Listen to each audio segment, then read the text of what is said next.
उत्तराखंड में मुख्यमंत्री पुष्कर सिंह धामी की सख्त नीति का असर अब साफ दिखने लग गया है।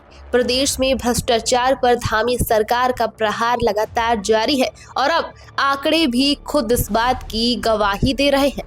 जहां कुछ समय पहले खनन पर उचित कार्रवाई को लेकर मोदी सरकार ने धामी सरकार की पीठ थपथपाई थी, जिसके बाद से अब ये साफ हो गया है कि धामी सरकार ने मोदी मॉडल को अपना लिया है। दरअसल धामी सरकार की जीरो टॉलरेंस नीति अब फाइलों में ही नहीं बल्कि जमीन पर भी चल रही है, और ये कैसे बताएंगे इस वीडियो में। आपको बता दें कि धामी सरकार में अब तक 339 भ्रष्ट अफसर और कर्मचारी गिरफ्तार हो चुके हैं। वहीं 78 लोगों को जेल भी भेजा जा चुका है और अब बारी है बाकी अन्य लोगों की। बीते सोमवार को मुख्यमंत्री पुष्कर सिंह धामी ने सचिवालय में एक जन जागरूकता कार्यक्रम की शुरुआत की। इस दौरान मुख्यमंत्री ने कहा कि प्रधानमंत्री नरेंद्र मोदी के मार्गदर्शन में राज्य सरकार भ्रष्टाचार के खिलाफ जीरो टॉलरेंस नीति के साथ संकल्पित होकर कार्य कर रही है। राज्य गठन के बाद सतर्कता विभाग ने 339 भ्रष्ट अधिकारियों और कर्मचारियों को गिरफ्तार कर लिया है। वहीं बीते 3 वर्षों में सतर्कता विभाग ने 78 भ्रष्टाचारियों के साथ ही 27 से अधिक व्यक्तियों को गिरफ्तार किया है। मंच पर उन्होंने सिर्फ भाषण ही नहीं दिया बल्कि पूरे सिस्टम को एक मैसेज भी भेजा कि अब कोई भी ईमानदारी का दिखावा नहीं करेगा। धामी सरकार ने कहा कि राज्य में भ्रष्टाचार को किसी भी सूरत में बर्दाश्त नहीं किया जाएगा और जो भी भ्रष्टाचार करेगा वो सीधे सलाखों के पीछे होगा। धामी सरकार ने सिर्फ बातें नहीं की हैं बल्कि कार्रवाई भी की है और ये कार्रवाई रिकॉर्ड लेवल पर है। 339 भ्रष्ट अफसर गिरफ्तार किए गए हैं, 78 को जेल भेजा जा चुका है। टोल फ्री नंबर 1064 से 10,000 शिकायतें भी दर्ज की गई हैं। 62 शिकायतों में ट्रैप हुए हैं, 4 में खुली जांच हुई है। अब सोचिए, जहां पहले शिकायतें फाइल में रहती थी, आज उन पर काम भी हो रहा है। जब मुझे मुख्य सेवक के रूप में इस जिम्मेदारी पर काम करने का अवसर मिला, तब से ही मैंने प्रण लिया था कि भ्रष्टाचार के खिलाफ कठोरतम कार्रवाई की जाएगी, चाहे वो किसी भी स्तर पर क्यों न हो। आज मैं आप सबके समक्ष इतने सारे, सच में आप सबको मैं जन के नजदीक तो है ही हैं। आप सब धार्मिक संस्थाओं के, सामाजिक संस्थाओं के, जो जन और भगवान दोनों के प्रिय हैं, ऐसे लोगों के समक्ष कहने पर मुझे गर्व की अनुभूति होती है कि हमने इस दिशा में साहसिक कदम उठाए हैं और जिन लोगों ने भी व्यवस्था में सेध लगाई है, उन्हें आज जवाब देना पड़ रहा है। जो भी अपने कर्तव्यों के प्रति लापरवाही बरत रहे हैं, ढिलाई बरत रहे हैं, भ्रष्टाचार कर रहे हैं, उनके खिलाफ कार्रवाई सुनिश्चित हो रही है। अब तक के अपने कार्यकाल में धामी सरकार ने एक के बाद एक अहम फैसले लिए हैं, जिसके बाद से नरेंद्र मोदी सरकार भी धामी की पीठ थपथपा चुकी है। चाहे खनन को लेकर एक्शन लेना हो या फिर महिलाओं के सशक्तिकरण की बात करनी हो, धामी सरकार हमेशा से ही एक्टिव रही है।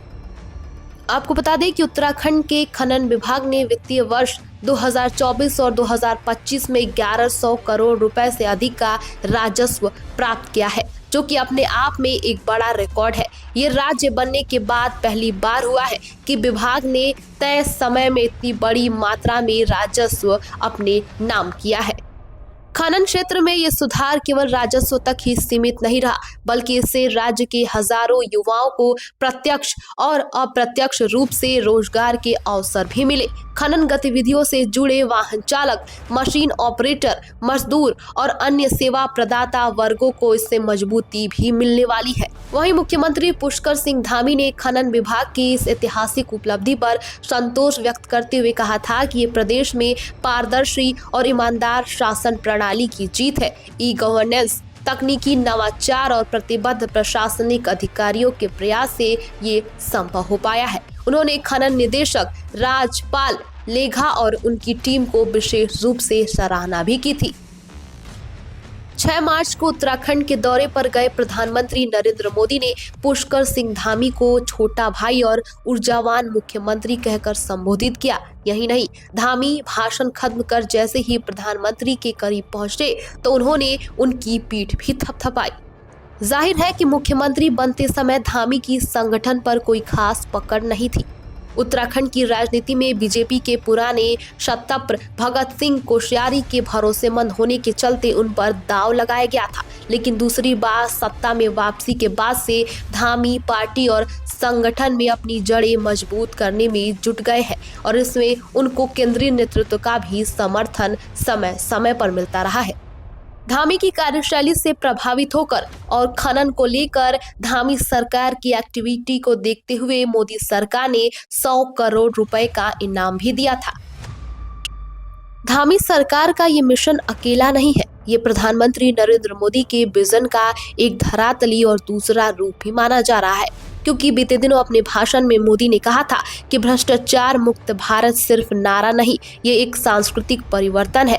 भ्रष्टाचार, काला धन, जाली नोट और आतंकवाद के खिलाफ जंग में हम लोग थोड़ी सी कठिनाई में वो भी कुछ दिनों के लिए तो झेल ही सकते हैं। मेरा पूरा विश्वास है कि देश का प्रत्येक नागरिक भ्रष्टाचार के खिलाफ सुचिता इस महायज्ञ में एकजुट होकर के मिलकर साथ खड़ा होगा। भ्रष्टाचार, काला धन, जाली नोट और आतंकवाद के खिलाफ जंग में हम लोग थोड़ी सी कठिनाई, वह भी कुछ दिनों के लिए, तो झेल ही सकते हैं। मेरा पूरा विश्वास है कि देश का प्रत्येक नागरिक भ्रष्टाचार के खिलाफ शुचिता के इस महायज्ञ में एकजुट होकर के, मिल करके खड़ा होगा। मेरे प्यारे देशवासियों, दिवाली के पर्व के बाद अब ईमानदारी के इस उत्सव में, प्रामाणिकता के इस पर्व में आप बढ़ चढ़ करके हाथ बटाएं। इसके बाद से ही ऐसा कहा जा रहा है कि धामी उसी विजन को उत्तराखंड की धरती पर उतारना चाहते हैं, यानी कि ट्रांसपेरेंसी सिर्फ रिपोर्ट में नहीं होगी बल्कि सामने दिखेगी। इसके बाद से मुख्यमंत्री पुष्कर सिंह धामी ने खुले मंच से कहा कि प्रधानमंत्री नरेंद्र मोदी ने भ्रष्टाचार मुक्त भारत का केवल संकल्प ही नहीं लिया है, बल्कि इसे धरातल पर उतारने का काम भी किया जा रहा है। उनके नेतृत्व में देश में नई कार्य संस्कृति विकसित हो रही है। राज्य में भ्रष्टाचार पर अंकुश लगाने और शासन व्यवस्था को पारदर्शी और उत्तरदायी बनाने के उद्देश्य से टोल फ्री नंबर 1064 संचालित किया जा रहा है। इसके माध्यम से बीते 3 वर्षों में 10,000 से करीब शिकायतें दर्ज की गई हैं, जिनमें 62 शिकायतों में ट्रैप और 4 शिकायतों में खुली जांच भी की गई है। सीएम धामी लगातार साफ सुथरे प्रशासन पर जोर दे रहे हैं। उनका संदेश साफ है कि भ्रष्टाचार पर जीरो टॉलरेंस, ईमानदार शासन ही उत्तराखंड की पहचान है। धामी सरकार में विकास के साथ साथ साफ सुथरे शासन का संदेश भी पूरे प्रदेश में गूंज रहा है।